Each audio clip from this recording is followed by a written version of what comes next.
nós vamos falar sobre multiplicação. No texto, um texto bastante conhecido, o texto de Mateus 25, 14 a 30, que é o texto da parábola dos talentos. Então, abra aí sua Bíblia, Mateus 25, 14 a 30, e o tema dessa noite é multiplicação. Na parábola dos talentos, nós aprenderemos sobre multiplicação. Eu sempre trago nos slides, mas peço que os irmãos abram as suas Bíblias, porque depois nós vamos voltar no texto algumas vezes para ver os detalhes deste texto. Então, Mateus 25, 14 a 30, o texto diz assim: Pois será como um homem que, ausentando-se do país, chamou os seus servos e lhes confiou os seus bens. A um deu 5 talentos, a outro deu 2 e a outro deu 1, de acordo com a capacidade de cada um deles. E então partiu. O servo que tinha recebido 5 talentos saiu imediatamente a negociar com eles e ganhou outros 5. Do mesmo modo, o que tinha recebido 2 ganhou outros 2. Mas o servo que tinha recebido 1 talento, saindo, fez um buraco na terra e escondeu o dinheiro do seu senhor. Depois de muito tempo, o senhor daqueles servos voltou e fez um ajuste de contas com eles. Aproximando-se o que tinha recebido 5 talentos, entregou outros 5, dizendo: O senhor me confiou 5 talentos, eis outros 5 que ganhei. O senhor disse: Muito bem, servo bom e fiel. Você foi fiel no pouco? Sobre o muito o colocarei. Venha participar da alegria do seu senhor. E aproximando-se também o que tinha recebido 2 talentos, disse: O senhor me confiou 2 talentos, eis aqui outros 2 que ganhei. Então o senhor disse: Muito bem, servo bom e fiel. Você foi fiel no pouco, sobre o muito o colocarei. Venha participar da alegria do seu senhor. Chegando por fim o que tinha recebido 1 talento, disse: Sabendo que o senhor é homem severo, que colhe onde não plantou e ajunta onde não espalhou, fiquei com medo e escondi o seu talento na terra. Aqui está o que é seu. Mas o Senhor respondeu: Servo mau e preguiçoso. Você sabia que eu colho onde não plantei e ajunto onde não espalhei? Então você deveria ter entregado meu dinheiro aos banqueiros, e eu, ao voltar, receberia com juros o que é meu. Portanto, tirem dele o talento e deem ao que tem 10. Porque a todo o que tem, mais será dado e terá em abundância. Mas ao que não tem, até o que tem lhe será tirado. Quanto ao servo inútil, lancem-no para fora nas trevas. Ali haverá choro e ranger de dentes. Vamos orar? Pai, em nome de Jesus, ilumine as nossas mentes, para que nós possamos entender essa Tua palavra, este Teu ensino, para que nós possamos, ó Deus, colocá-lo em prática, para que o nosso coração seja desafiado por meio do Teu Evangelho, não por um senso moralista, em nome de Jesus, amém. A pergunta que nós precisamos iniciar este sermão para entender esse texto é essa: como devemos esperar a segunda vinda do Senhor Jesus Cristo? Como devemos esperar a segunda vinda do Senhor Jesus Cristo? Nós podemos dizer algumas formas que a Bíblia nos diz. Por exemplo, nós precisamos esperar a segunda vinda de maneira vigilante. Isso está claro. Nós precisamos estar acordados. Nós precisamos ser vigilantes. A Bíblia nos diz isso. Por quê? Porque o nosso Senhor Jesus Cristo virá de repente.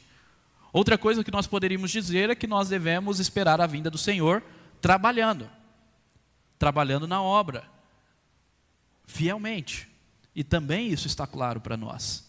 Agora, essa parábola dos talentos nos ensina também como devemos esperar a vinda do Senhor. E ela nos ensina a esperar não apenas com vigilância e não apenas no trabalho, mas também multiplicando aquilo que Deus nos deu. E essa é a ideia dessa parábola. Vamos entender o contexto. A parábola dos talentos está dentro do contexto do sermão profético de Cristo. O sermão profético é o sermão em que ele fala sobre a sua segunda vinda. Esse sermão inicia lá em Mateus 24, Versículos 1 a 31, nós temos ali Jesus falando sobre a destruição de Jerusalém, ora falando sobre a destruição de Jerusalém, ora falando sobre a sua segunda vinda. E ele termina falando que ele virá e será como um relâmpago, e os seus anjos irão ajuntar os eleitos nos 4 cantos da terra, então será o fim. E os povos da terra lamentarão na sua vinda. Ele fala isso no finalzinho, lamentarão porque não creram que Jesus viria, e irão lamentar porque não se renderam ao Senhor, mas irão se dobrar diante do Senhor, com lamento, não com alegria. Nós nos dobramos diante do Senhor com alegria e não com lamento. Por quê? Porque nós cremos no Senhor, é diferente. Mas os povos que não se renderam ao Senhor, irão se dobrar no último dia, com lamento. Esse é o contexto de Mateus 24. Então Jesus vai contar várias parábolas até o final do capítulo 25 e também trazer ilustrações para ensinar como devemos esperar a sua vinda. São elas, atenção às parábolas. Parábola da figueira, que é uma parábola que nos ensina que Jesus certamente virá. Ele fala que nós devemos esperar a vinda dele com toda a certeza de que ele voltará. Essa é a parábola da figueira. A ilustração do castigo nos dias de Noé, onde ele fala, da mesma maneira que nos dias de Noé estavam casando, festando, assim também será o dia da minha vinda. Eu virei de repente. E aí ele usa outra ilustração, a ilustração do ladrão. Como o ladrão vem à noite, de repente, repentinamente, de maneira alguma, Jesus está validando a atitude de um ladrão. Ele está só ilustrando. Ninguém espera o ladrão, né? Se a gente soubesse que o ladrão iria chegar tal hora, nós estaríamos esperando. Mas nós não sabemos. Senão, esse ladrão não seria bem sucedido, né? E claro, Jesus não está validando a atitude do ladrão. Ele só está dizendo, da mesma forma eu virei repentinamente. Então, estejam preparados. E ele traz outras ilustrações para isso. Ele fala sobre a parábola do servo fiel e do servo mau, onde ele vai falar do servo que obedeceu ao Senhor e do outro que achou que o Senhor não voltaria e começou a fazer maldades. A parábola das 10 virgens, das 5 virgens que não estavam preparadas, veio o noivo e elas não entraram no casamento. A parábola dos talentos, que é o texto que nós acabamos de ler, que fala sobre multiplicação. E por fim, ele encerra no capítulo 25, falando sobre o juízo final. Texto conhecidíssimo de nós, onde ele separa as ovelhas dos cabritos, e os cabritos ele diz que estes irão para o castigo eterno. Jesus falando sobre o castigo eterno. Muita gente diz que Jesus nunca falou sobre o castigo eterno. Ao contrário, ele foi o personagem bíblico, né, de fato, que mais falou sobre o castigo eterno. Porque ele sabia que era uma realidade. E por amor ele estava nos alertando sobre isso. Em todas essas parábolas ele fala sobre o castigo eterno e termina falando sobre o juízo final. Então, o que nós temos na parábola dos talentos? Nós podemos resumir a parábola dos talentos da seguinte maneira. Na parábola dos talentos, Jesus nos ensina que devemos esperar sua vinda como servos mordomos, designados para cuidar e multiplicar os recursos que Deus nos deu. E tal serviço realizado com diligência será recompensado com graça. Nós vamos ver isso daqui. Entendido isso, que Jesus Cristo nos ensina que devemos esperar sua vinda como servos mordomos, designados para cuidar e multiplicar os recursos que Ele nos deu, e esse serviço realizado será recompensado com graça, nós podemos entrar agora dentro desse tema, multiplicação. E os pontos serão exatamente estes que já estão aqui nesse resumo. Primeira coisa que nós aprendemos é que devemos multiplicar, pois somos servos mordomos de Deus. Olhem aí, voltem aí no versículo 14. Jesus está falando sobre a sua vinda. Por isso que ele começa, pois será. Pois será o quê? A sua vinda. Ele está tudo conectado aqui. A sua vinda será, e aí ele traz uma parábola. A parábola tem o intuito de nos ilustrar e nos trazer alguns princípios espirituais da vinda dele. E nos ensinar. Jesus está quase que desenhando, não tem como nós fazemos com crianças, às vezes nós não conseguimos falar em linguagem proposicional, verbal, algum ensino, então a gente pega um desenho e faz o desenho e coloca lá na tela, no flanelógrafo e por aí vai, para as crianças aprenderem. É isso que Jesus está fazendo, Ele está desenhando para que nós entendamos o que Ele está dizendo. Ele diz, pois será como um homem, um senhor muito rico, que ausentando do seu país, chamou os seus servos e lhes confiou os seus bens. Então os bens são confiados aos servos conforme a capacidade deles. Olha aí o versículo seguinte.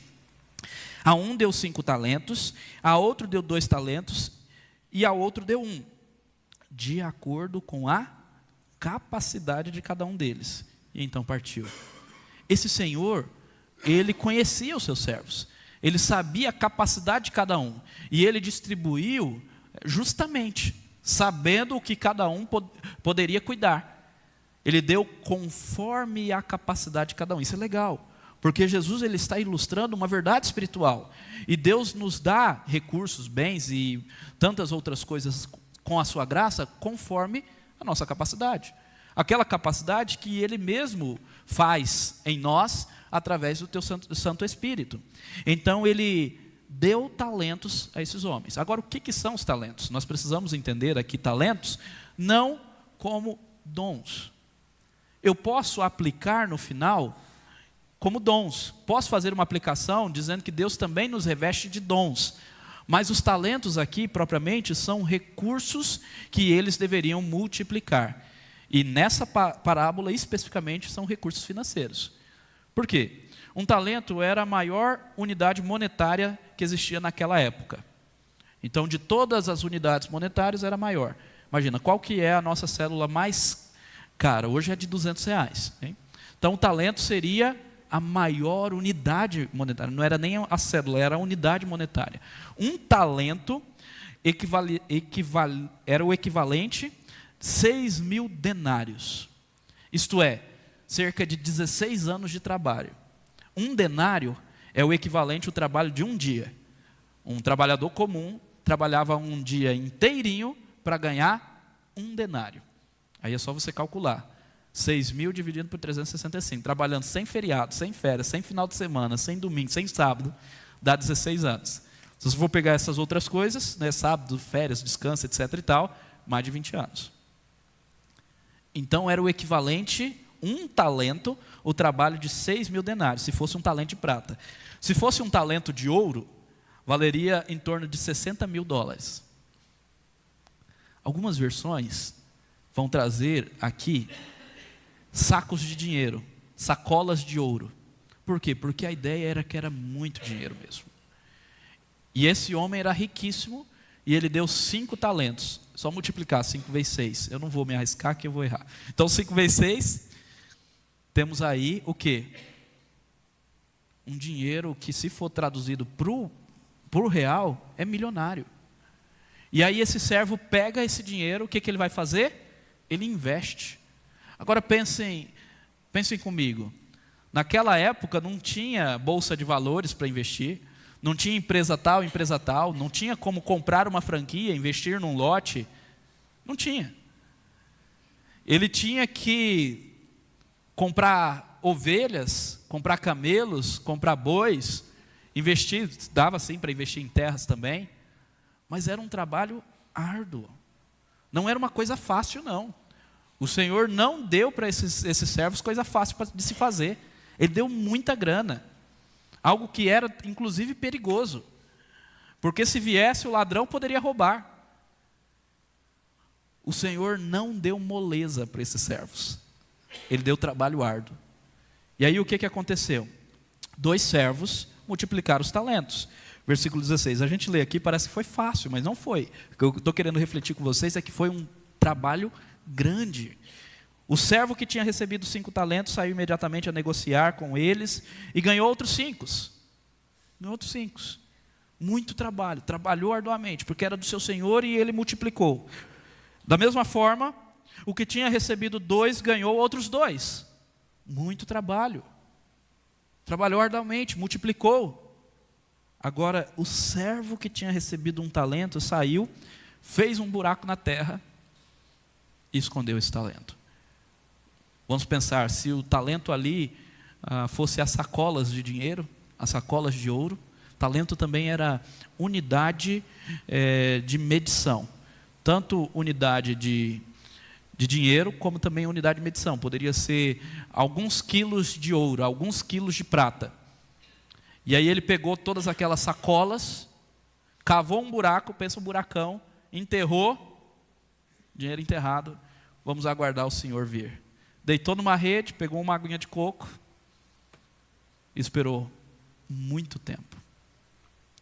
Vocês estão entendendo o que está acontecendo aqui? Agora, a gente tem que entender um outro detalhe, que está nesse ponto aqui. Devemos multiplicar porque somos servos mordomos. Esses homens aqui, eles não eram trabalhadores no sentido da CLT. Não é que aqui está justificando escravidão, nada disso. Mas Jesus, ele está usando de algo que existia de fato naquela época. Naquela época existiam escravos, servos. E não era a escravidão por causa de etnia necessariamente. Não era igual foi há 100, 200 anos atrás aqui no Brasil. Não dessa forma. A escravidão naquela época era por causa de dívidas, de guerras, aqueles que eram conquistados em guerras, entre outros motivos. E poderia haver escravos judeus, escravos gregos, escravos de todos os povos. E por isso que as escrituras sempre trazem orientação para os servos. Literalmente escravos, eles eram escravos. E esses escravos, eles não tinham necessariamente o direito de falar, não, mas é o seguinte, senhor, eu não quero fazer isso daí que você está dizendo. Eu vou atrás dos meus direitos, eu vou lá para a justiça do trabalho e tal. Não tinha nada disso. Esse era o papel deles. De igual forma, as escrituras nos ensinam que nós ou somos escravos do pecado, do diabo, ou somos escravos de Deus, servos de Deus.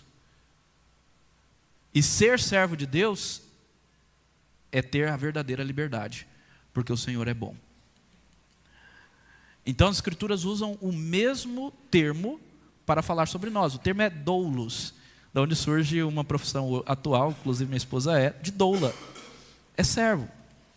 Ou às vezes usa diáconos, que é a mesma coisa, servo, aquele que serve, escravo. Interessante, né? Diaconia é um serviço, é servir o outro. Então, 2 servos multiplicaram os talentos, entendendo que eles são servos mordomos. Eu coloquei o mordomo justamente pela ideia de que eles estão colocados no posto de administrar os bens do seu senhor. Os bens não são deles, são do Senhor. Então eles são servos mordomos que administram e multiplicam. Assim somos nós. Aquilo que Deus nos deu para gerir, não é nosso no final das contas, é do Senhor. Até a família, até os filhos. E nós precisamos cuidar, multiplicar, para a glória de Deus. Interessante isso. Então entendam que nós devemos multiplicar porque somos servos mordomos de Deus. Se você é de Deus, você é um servo mordomo. Se você não é de Deus, aí a escravidão é mais terrível. É a escravidão do pecado, meu irmão. Não existe outra coisa. Ou é um, ou é outro. Entenderam? Olha só, agora um consolo para nós. Nós somos servos do servo. E isso é maravilhoso, porque quando nós falamos que somos servos, às vezes a gente fica com um sentimento ruim, né? Ah não, mas eu não sou servo de ninguém, eu sou livre. Esse sentimento de independência é uma idolatria da nossa época. Isso se chama individualismo, a idolatria da liberdade. Nós não queremos ser servos de ninguém. Agora nós precisamos entender que até o Senhor Jesus Cristo foi servo. Ele foi o nosso exemplo e substituto. Não só exemplo, substituto também. E olha só, Isaías 53:11. Ele verá o fruto do seu penoso trabalho, ou do penoso trabalho da sua alma, e ficará satisfeito. O meu servo, com o S maiúsculo, é servo. O Senhor Jesus, o grande servo, o servo sofredor, o servo divino, o justo, com o seu conhecimento, justificará a muitos, porque as iniquidades deles levará sobre si. Ele nos serviu pão e vinho, Já pensaram que coisa gigantesca? Ele lavou os pés dos apóstolos, dos discípulos. Servo. Ele mesmo diz, Marcos 10, 45, pois o próprio Filho do Homem não veio para ser servido, mas para servir e dar a sua vida em resgate por muitos. E mais um texto, esse de Filipenses, expande a nossa mente. Tenham em vocês, se você está com dificuldade de entender que você é um servo mordomo de Deus, tenha o mesmo sentimento que houve em Cristo. Você precisa colocar Cristo no seu coração de tal forma a ter o mesmo sentimento que houve em Cristo. E qual foi? O mesmo modo de pensar que Cristo Jesus teve. Mesmo existindo na forma de Deus, não considerou ser igual a Deus algo que deveria ser retido a qualquer custo, senão, coitadinho de nós, né? Pelo contrário, ele se esvaziou, assumindo a forma de servo. Servo. Tornando-se semelhante a seres humanos e reconhecido em figura humana. Ele se humilhou, tornando-se obediente até a morte, morte de cruz. Por isso, olha a virada. Nessa parábola também tem a virada. Eu vou mostrar para vocês. Por isso, Deus o exaltou sobremaneira e lhe deu o nome que está acima de todo nome, para que ao nome de Jesus se dobre todo o joelho, nos céus, na terra e debaixo da terra, e toda língua confesse que Jesus Cristo é Senhor, para a glória de Deus Pai, sempre para a glória de Deus Pai. Nós multiplicamos os recursos que Ele nos dá para a glória dEle. Amém? Então, em primeiro lugar, precisamos multiplicar, devemos multiplicar porque somos servos mordomos. Em segundo lugar, devemos multiplicar porque Jesus voltará para o ajuste de contas. Somente o versículo 19, voltem aí. Depois de muito tempo, o Senhor daqueles servos voltou e fez um ajuste de contas com eles. Passando muito tempo, olha que interessante, né? Jesus, ele está falando da sua vinda. Ora ele fala, eu virei logo, em breve. Ora ele vai falar, mas vai ser um tempo. E aqui ele nos dá essa ideia, depois de muito tempo, vai passar um tempo. Já passou, nós estamos aqui em 2023. Eu não posso errar a data, né? Quase falei 2030. 2023. Quando Jesus vai voltar? Nós não sabemos, pode voltar esse ano, ano que vem, daqui 100 anos, daqui 1000 anos. Não sabemos. Mas sabemos que em menos de 100 anos, todos nós estaremos com Ele, se formos dele, se mantermos a nossa fé e o nosso coração voltado para Ele, se formos servos dele. Agora, o ponto é, Jesus, ele irá prestar contas com seus servos. Ele sempre ensinou isso. Nós não podemos pensar que não haverá uma prestação de contas. Pelo fato de Deus ser justo, a prestação de contas é necessária. E essa prestação de contas também acontecerá com os servos do Senhor. Não apenas com aqueles que são ímpios, que receberão castigo. Também conosco. E Jesus está então nos ensinando como devemos esperar essa sua vinda. E eu já falei, por exemplo, em Mateus 24, 42 a 44, devemos esperar com vigilância. Volte um pouquinho aí. Olha só, 42. 24, 42. Portanto, vigiem, porque vocês não sabem o dia que ele virá, o dia que virá o Senhor de vocês. E ele vai falar que virá como ladrão. Logo em seguida, vigiem, porque vocês não sabem como virá o Senhor de vocês, o dia que virá o Senhor de vocês. Outro texto, devemos esperar fazendo o que o Senhor ordenou. Mateus 24, 45 a 47, ele nos mostra o servo fiel e o servo mau. Olha só. Versículo 45. Quem é, pois, o servo fiel e prudente, a quem o Senhor deixou encarregado dos demais servos, para lhes dar sustento a seu tempo? Isso é um mordomo. Um mordomo encarregado de dar sustento aos demais servos. É exatamente isso que nós somos. Mordomos, encarregados a dar sustento aos demais servos. E ele está dizendo, bem-aventurado, muito feliz e abençoado, aquele servo a quem o Senhor, quando vier, achar fazendo assim. E aí ele vai contar agora a história do servo mau, que achou que o Senhor não viria. E sabe o que fez? Bateu nos outros servos. Não cuidou, não amou. Bateu, literalmente, bateu. espancou os outros servos. E o nosso Senhor Jesus Cristo, que a esse servo mau está reservado o castigo. Olha só que interessante. Nós devemos esperar preparados. Mateus 25, 10 a 30 nos mostra isso na parábola das virgens, onde algumas virgens, 5 delas, não tinham azeite suficiente, tiveram que se ausentar para buscar azeite, e o noivo veio. Preparados, prontos, vigilantes, e nós devemos esperar agindo com amor.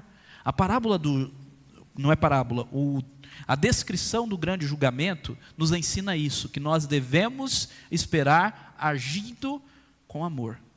E talvez seja essa a principal aplicação também da parábola dos talentos. O que nós devemos multiplicar é amor. É amor, são atitudes de amor para o próximo. Olha só, como não é isso que o texto nos diz.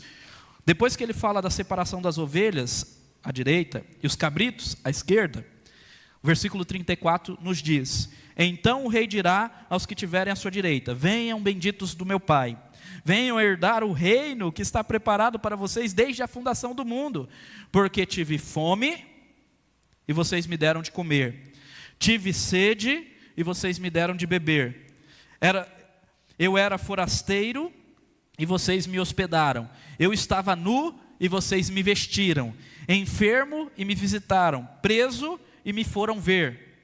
Então os justos perguntarão: quando foi que vimos o Senhor com fome e lhe demos de comer, e com sede lhe demos de beber? E quando foi que vimos o Senhor como forasteiro e o hospedamos, e nu e o vestimos? E quando foi que vimos o Senhor enfermo ou preso e fomos visitá-lo? O rei respondendo lhes dirá: em verdade lhes digo que sempre que o fizerem a um destes pequeninos irmãos, foi a mim que fizeram. E aí, o contraposto disso é a mesma coisa. Os que foram condenados foram porque não fizeram isso. Entenderam? Ele nos mostra que devemos esperar agindo com amor, sendo hospitaleiro, cuidando, visitando, dando alimento, dando água, agindo com amor. Atos de bondade, atos de misericórdia, atos de justiça. Uau, que interessante. Nós devemos multiplicar, pois Jesus voltará para o ajuste de compras. Em terceiro lugar, nós devemos multiplicar, porque Cristo recompensará a diligência. E aqui nós, presbiterianos, nós da Teologia Reformada, temos dificuldade com isso, né? Porque nós cremos firmemente que tudo é graça, que nós não podemos merecer nada. E meus irmãos, não está errado isso. Tudo é graça. E a recompensa que nós receberemos também é graça. Até o final eu vou mostrar isso. Mas o texto deixa claro que há uma recompensa para o serviço diligente. Os 2 primeiros servos são elogiados e recompensados. Olha aí, versículo 19. Voltem para o texto. Versículo 19 a 23. Depois de muito tempo o Senhor daqueles servos voltou e fez um ajuste de contas com eles. Versículo 20. Aproximando-se, o que tinha recebido 5 talentos, entregou outros 5, dizendo: o Senhor me confiou 5 talentos, e eis aqui outros 5 que ganhei. É interessante porque aqui há uma alegria, um certo orgulho, mas não nas suas próprias obras, mas no fato de ter conseguido, ter vivido para a glória dele, através da força dele, por meio dos recursos que ele mesmo deu, porque os recursos não eram do servo, era do Senhor. E ele fala: Senhor, olha só, eu consegui multiplicar, e aqui eu entrego tudo ao Senhor. Parece que é esse mesmo sentimento que Paulo tem quando ele diz que as igrejas que ele plantou, que eles são a coroa dele, quando ele chegar no céu: vós sois a minha coroa, a minha glória. É como se Paulo fosse chegar no céu e iria falar, ou fosse falar a Deus: Senhor, esse teu servo aqui, pecador, miserável, perseguidor da igreja, foi tão agraciado pelo Senhor, que eu consegui plantar essas igrejas, evangelizar esses irmãos de Corinto, de Filipos, pastorear esse rebanho com a tua graça, e eles são a minha coroa. Eu multipliquei. Eu não fui negligente à visão celestial. Lá em Atos, Paulo diz ao rei Agripa que ele não foi negligente à visão celestial. Ele recebeu uma visão que o chamou para apóstolo. E falando ao rei Agripa, ele diz: eu não fui negligente a essa visão. Eu fui para os gentios e preguei o evangelho. Vocês estão entendendo? É uma alegria de apresentar ao Senhor a graça dele através dos frutos que foram colhidos. Isso é maravilhoso. Então os 2 servos são elogiados. Eles chegam ao Senhor: Senhor, me confiou 5 talentos, e eis aqui outros 5 que ganhei. E o Senhor disse: muito bem, servo bom e fiel. Você foi fiel no pouco, sobre o muito colocarei. Venha participar da alegria do seu Senhor. E mais uma vez a mesma coisa acontece. Jesus não conta a parábola com 2 servos apenas. Poderia ser só 2. Um que deu certo e outro que não deu certo. Ele coloca 3 para reforçar o quê? O que deu certo, o que fez, o que foi diligente.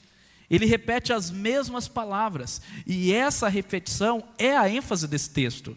Quando ele diz: e aproximando também o que tinha recebido 2 talentos, disse: o Senhor me confiou 2 talentos, eis aqui outros 2 que ganhei. Então o Senhor disse, mesmas palavras: muito bem, servo bom e fiel. Você foi fiel no pouco, sobre o muito colocarei. Venha participar da alegria do seu Senhor. Uau! A recompensa é graça. Não tenham dúvida disso. Se vocês observaram, a recompensa ela é maior do que aquela sacola de dinheiro. Eu comecei explicando para os irmãos que os talentos é uma quantia milionária, se fôssemos traduzir em reais hoje. Milionária. E olha só o que o Senhor disse: você foi fiel no pouco. Era pouco. Esse Senhor era muito mais rico. Era pouco. Você foi fiel no pouco. Sobre o muito te colocarei. O que o Senhor está prometendo a esse servo? Qual que é a recompensa? Mais trabalho. Mais trabalho.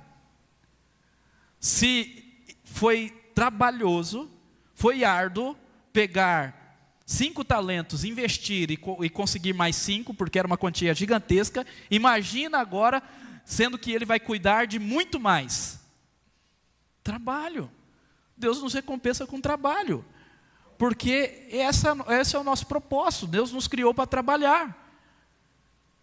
Ele nos recompensa com mais trabalho. Só que não é um trabalho com tristeza.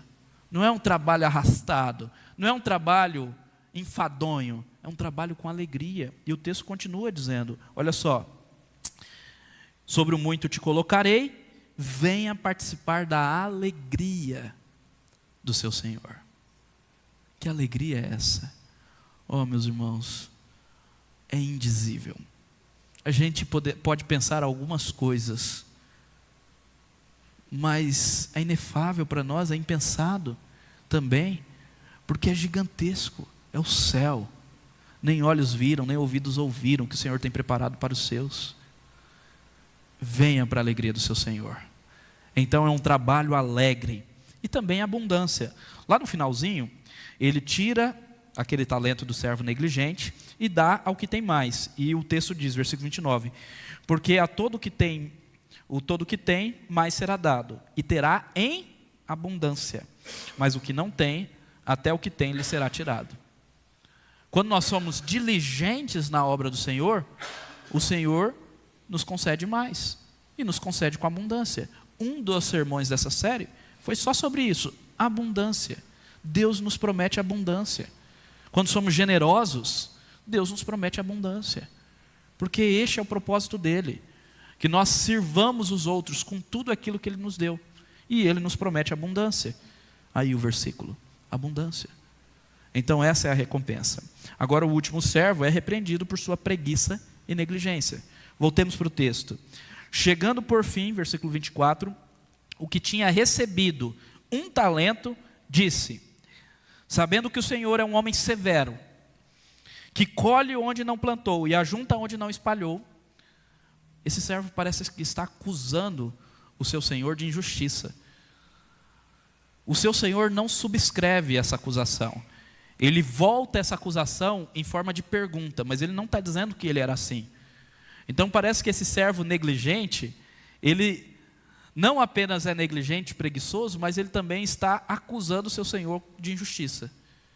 E por isso o Senhor o repreende severamente. Então, sabendo que o Senhor é um homem severo, que colhe onde não planta e ajunta onde não espalhou, fiquei com medo e escondi o seu talento na terra, e aqui está o que é seu.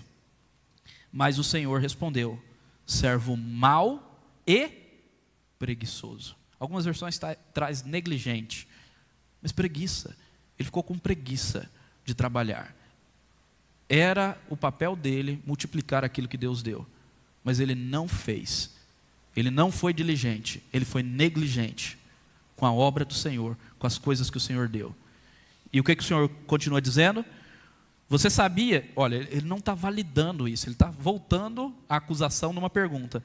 Se você diz isso, que eu colho onde não plantei, ajunto onde não espalhei, então, se você diz isso que eu sou assim, você deveria ter colocado meu dinheiro no banco, porque pelo menos assim eu iria receber com juros. Aí o que o Senhor faz? Portanto, tirem o talento dele e deem ao que tem 10.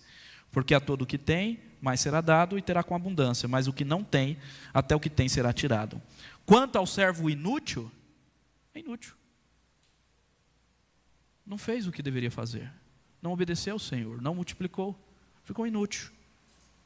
Lancem-no fora nas trevas. E ali haverá choro e ranger de dentes. E para que isso fique bem claro, isso é uma referência ao inferno. Uau, que forte isso. Mas é Cristo falando. É o próprio Senhor Jesus Cristo falando. Então o servo é repreendido, o último servo, pela sua preguiça e sua negligência.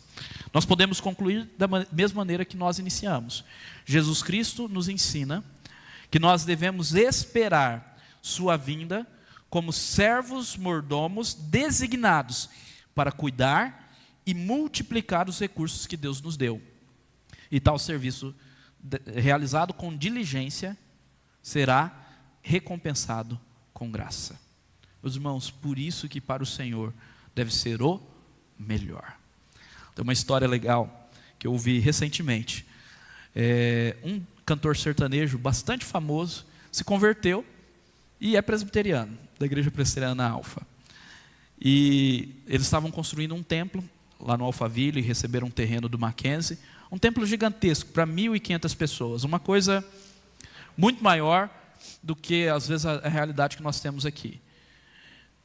E esse irmão foi ensinado e discipulado que para Deus tinha que ser o melhor. E aí ele começou a comprar o melhor para Deus. Um telão de 200 mil, um negócio assim, nesse esquema, porque ele também podia com esses recursos. E o pastor ficou preocupado. Ô meu irmão, não precisa ser tão caro assim. E aí esse irmão chegou para o pastor e falou: pastor, o senhor não me ensinou que tem que ser o melhor? Por que que nos meus shows no mundo, isso era o mínimo que eu usava? E para Deus a gente vai usar algo que é inferior.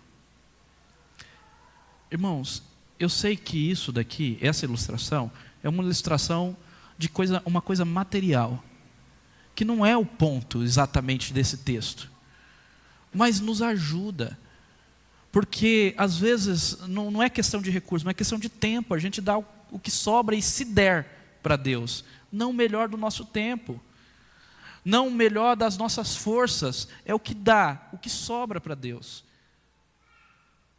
E esse é o problema.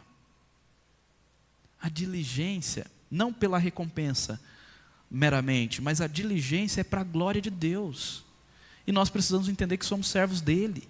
E isso é uma honra, um privilégio, não existe coisa melhor. Agora, tal serviço será recompensado com graça. Eu quero puxar mais uma vez esse gancho para Cristo. Nós vimos que Cristo é o servo, nós somos servos do servo. Não podemos tirar isso da mente. E não podemos também tirar da mente que a recompensa é graça. O texto que nós lemos na ceia. Porque pela graça sois salvos, Pela graça vocês são salvos, mediante a fé. Isto não vem de vós, é dom de Deus. Mesmo entendendo isso, olha os textos que falam sobre recompensa. Colossenses 3, 23, 24. Tudo o que fizerem, faça de todo o coração. É o melhor. Com todo o nosso coração colocar, com todo o nosso amor colocado para a glória de Deus. Como para o Senhor e não para as pessoas, sabendo que receberão do Senhor a recompensa da herança. A Cristo, o Senhor, vocês estão servindo. Está falando aos servos. É uma orientação aos servos. De igual forma, lá em Timóteo é dito aos diáconos. Os diáconos que servem com diligência, eles serão recompensados. Há uma promessa aos diáconos. É interessante que lá em Timóteo não há uma promessa dessa aos presbíteros, mas aos diáconos há. Aqueles que efetuam o seu diaconato com excelência, eles serão recompensados pelo Senhor. Que coisa interessante, porque Deus nos ensina a servir. E olha aqui que diz Apocalipse 11, 18. Chegou, porém, a tua ira, e o tempo determinado para serem julgados mortos, para se dar o galardão, a recompensa, aos teus servos, os profetas, aos santos, aos que temem o teu nome, tanto os pequenos como os grandes, e para destruíres os que destroem a terra. O Senhor Jesus Cristo vai voltar. Ele vai destruir os que destroem a terra, e nós receberemos o galardão. Que coisa maravilhosa. E Jesus nos diz também, Apocalipse 22, 12. Eis que venho sem demora. Como esperar a segunda vinda de Jesus? Eis que venho sem demora, e comigo está a recompensa, que tenho para dar a cada um segundo as suas obras. Irmãos, claro que não são as obras antes da redenção, porque senão a nossa recompensa se chama condenação. São as obras redimidas pelo sangue dele, que nós fazemos depois que o Espírito Santo passou a habitar no nosso coração. Isso são obras de redenção. Obrigado, meu irmão. Isso são obras redimidas. São essas obras que nós fazemos para a glória dele. Amém?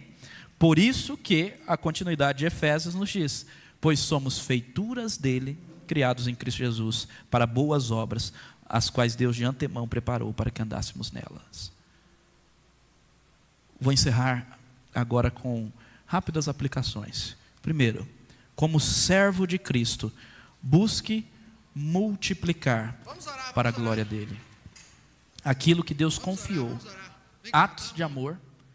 Eu expliquei que no contexto parece que fica claro para nós que a principal coisa que precisamos multiplicar são atos de amor, porque é isso que é requerido no grande julgamento, atitudes de amor. Multiplique isso. Você recebeu o maior ato de amor de todos. Esse é o talento que você recebeu. Se você ainda não entendeu, essa é a quantia milionária de dinheiro que você recebeu. Cristo na cruz por ti. Multiplique isso.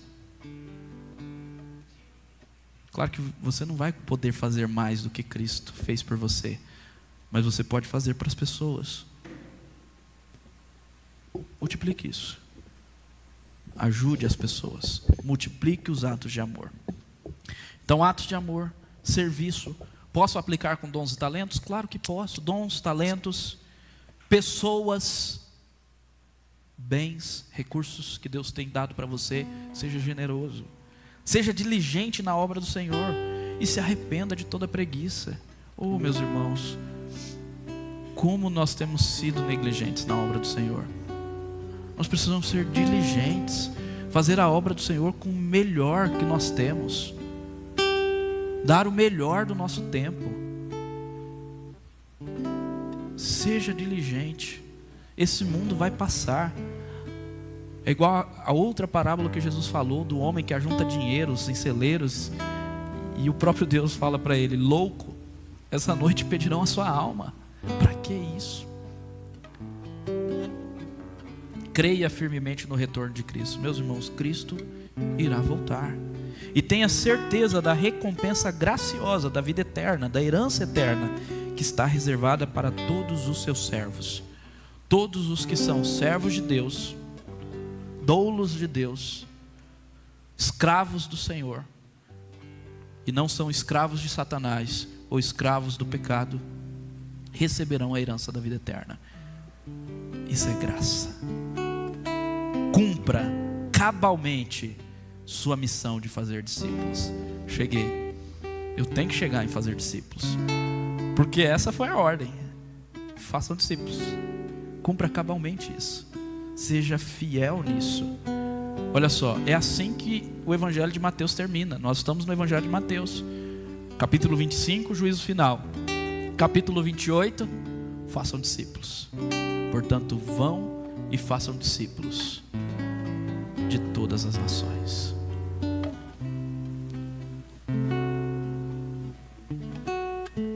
Deus, Ele não vai nos perguntar. Eu lembro o pastor Jean falando isso num dos aniversários da nossa igreja. Deus não vai nos perguntar quantos corais você fez. Apesar de que participem do coral, o Dedé vai marcar com vocês aí. Quantos bazares você fez?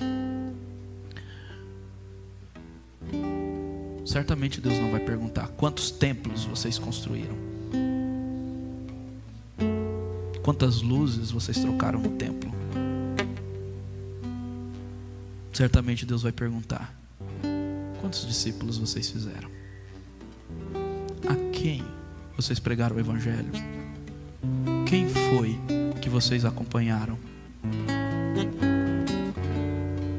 Irmãos, essa não é uma tarefa só minha. Eu faço discípulo não porque eu sou pastor, porque eu sou crente, porque eu sou cristão, porque eu sou discípulo. Eu não faço discípulo para mim, faço para Ele, para Cristo. E você? Cumpra firmemente essa ordem. Vamos orar? Curva sua cabeça.